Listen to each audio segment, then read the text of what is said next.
There is overwhelming evidence that throughout the 1970s, the CIA had a multitude of journalists on their payroll, and through them, they controlled and molded public opinion. It has been asserted, however, that there is no reason to believe the CIA and the US government continue to control news media or have any interest in doing so. This view is at best unfounded. Are we to believe that once the Bush family took over the CIA, Operation Mockingbird was just abandoned and a free press was returned to America? While there are many examples to point to, you can look no further than the Iraq War, characterized by the policy of embedding journalists. Embedded journalism refers to attaching news reporters to military units involved in armed conflicts. It was popularized during the 2003 invasion of Iraq, but there are many historical interactions between journalists and military personnel. And this is direct evidence that government involvement in the news has persisted well past the 1970s.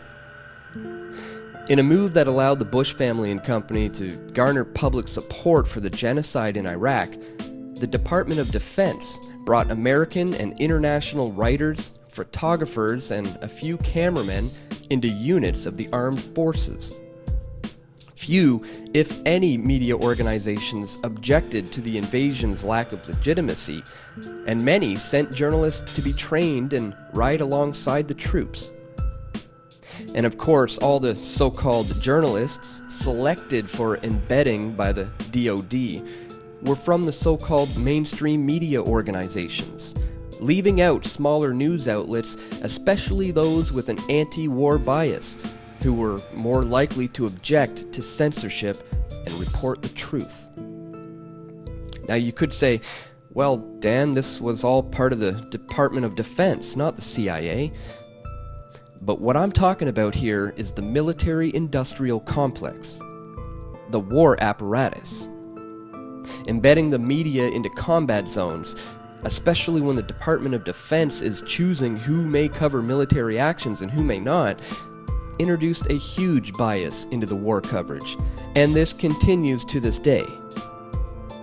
As a result, questionable fact-checking, downplaying statistics, and downright lying is what you're left with. The corporate state media masks the fact that we live in a fascist system that gets away with mass murder. There is no way to view the glossing over of all the deaths in the Middle East as anything but direct and indirect control of news coverage by the military-industrial complex. Governments control who among journalists get access to war zones, and they control the information given out there. They can censor far more insidiously with this power than they ever could by redacting controversial statements. Money is flowing, and careers are being made and broken by officials who control the opportunities afforded to these so-called journalists.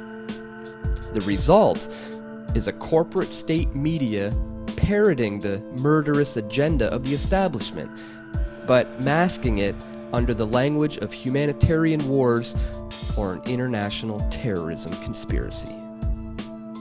Thanks for watching. If you like the work that we do here, click the like button and also share this video. And please check the links in the description to find out how you can support us here at PFT. And stay tuned, folks, we've got more videos coming soon to pressfortruth.ca.